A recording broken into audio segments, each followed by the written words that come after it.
$140. A royal blue kit. A 21-year-old Filipina ranked 20th in the world. And a Nike marketing budget that, according to fans circulating photos across social media this week, is now reportedly climbing the sides of buildings in New York City. Alex Eala is not the highest-ranked player at the 2026 US Open. She is not American. She is not a Grand Slam champion. And yet, heading into the biggest tournament on the North American calendar, she has become one of the faces Nike chose to sell. The question circulating quietly in the WTA locker room is straightforward. Why her? Why now? And what does Nike appear to know that parts of the tour are still catching up to? To understand the size of the bet, you need only one number.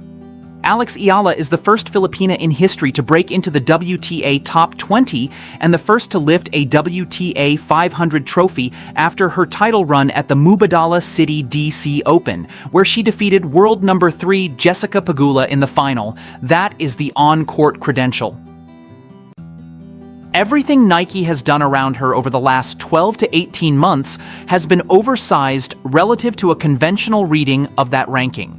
The investment is not proportional to a standard top 20 rollout. It looks more like the early stages of a franchise-level commitment.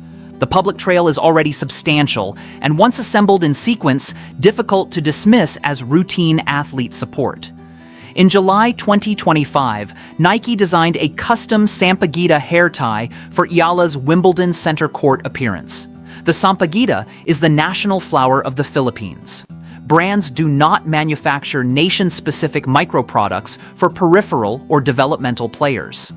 That is franchise-level design language, the same philosophy Nike once applied when it leaned into Naomi Osaka's Haitian-Japanese identity with culturally specific details. A hair tie is small. The decision to create it is not. Then came the Vogue Philippines cover. Eala fronted the issue exclusively in Nike attire, photographed in a coordinated editorial that explicitly framed her as honoring heritage through custom kit. Sponsors do not casually coordinate national magazine covers of that prominence.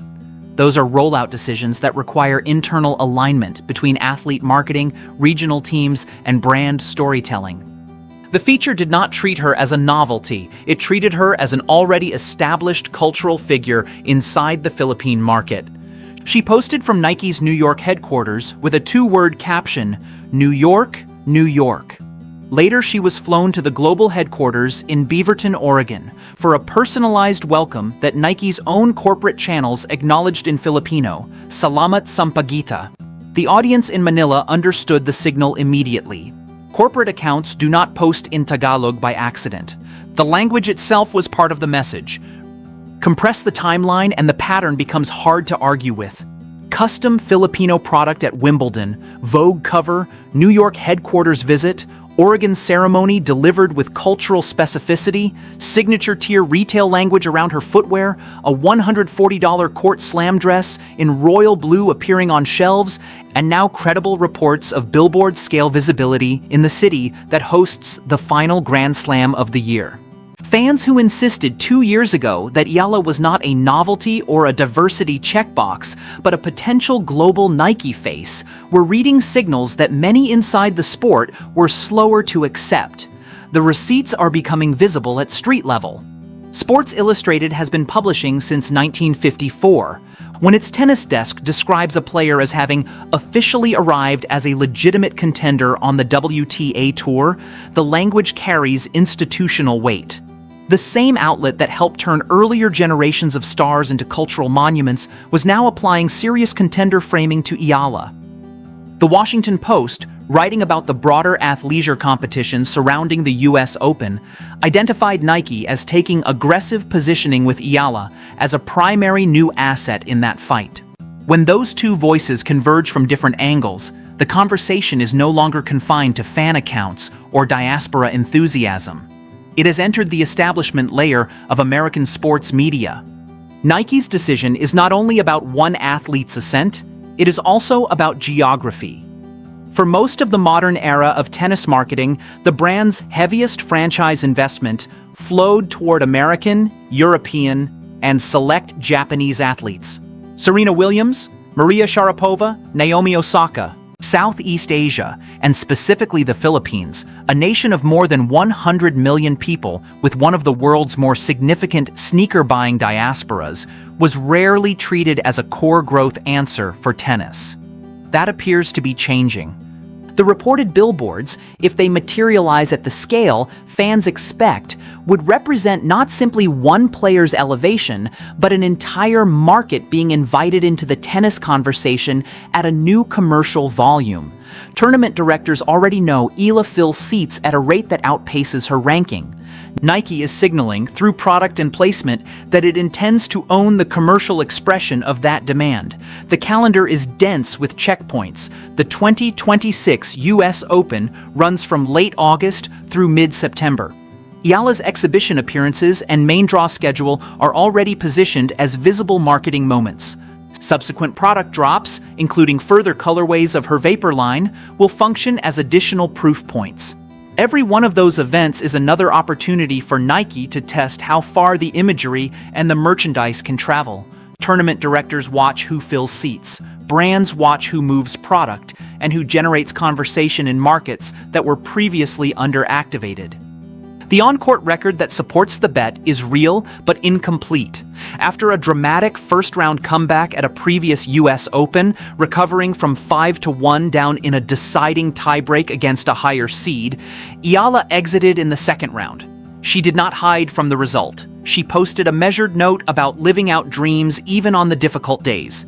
Within months, she was holding a WTA 500 trophy in Washington after defeating a top 3 player in the final, closing with a bagel in the third set. The arc from early Grand Slam disappointment to a career-first title was short. That resilience, the ability to absorb a visible loss and then produce the best week of her career shortly afterward, is part of the package Nike is investing in. Commercial campaigns prefer athletes who can survive the inevitable difficult days without the narrative collapsing. 2 words on Instagram: a Sampaguita hair tie on center court, a tiebreak clawed back from a near-hopeless position. A Vogue cover, an Oregon visit acknowledged in Filipino, a royal blue kit hanging in stores at $140, and now the possibility of her image on the walls of the city that hosts the last major of the year. Nike did not place Alex Eala at the center of elements of its US Open campaign solely because she is ranked 20th. The ranking is real and hard-earned, the highest any Filipino player has ever reached, but the investment is larger than the number. Nike appears to have decided she is a viable face for a market the brand has never fully owned in tennis terms. Veterans who assumed the most prominent New York real estate and campaign oxygen would continue to follow traditional hierarchy are adjusting to a different conversation. The old model prioritized ranking and existing market size. The new calculation appears to include future market size and the ability of a single athlete to unlock it. There are limits worth stating clearly. Reported billboards are still, at the time of writing, reports. Mainstream confirmation of specific placements has been limited. The commercial heat around Eala is measurable. Sold-out practice sessions, secondary market ticket spikes, rapid merchandise movement, but it remains early relative to the multi-year arcs of the athletes Nike has historically built global campaigns around. Ranking volatility is real. A 21-year-old carrying the expectations of a nation and a growing regional audience will have more difficult weeks. The Cincinnati loss to Amanda Anisimova was one of them. Future draws will contain more. The question worth arguing is practical and predictive. Is Nike investing in Alex Eala because she has already become a commercial superstar whose demand justifies the spend? Or is the brand helping manufacture the next one in real time, in full public view, by placing her at the center of high-visibility inventory before the on-court resume has fully caught up? The distinction matters. One version assumes the demand already exists at scale across the markets Nike cares about. The other assumes the demand can be accelerated and consolidated by consistent, high-visibility placement and culturally specific product. Both versions can contain truth at the same time. The diaspora audiences that have followed Eala from Washington to Toronto to Cincinnati are not manufactured by billboards. They arrived first. Nike's decision is whether to meet that existing energy with franchise-level resources, and in doing so, grow it further into territories and consumer segments that traditional tennis marketing never prioritized. Stake your claim in the comments and be specific. If you believe this campaign cycle ends with Eala inside the top 10 by the end of 2026, say so and explain the on-court path you see. If you think the commercial heat will outrun the results for a while longer, say that too.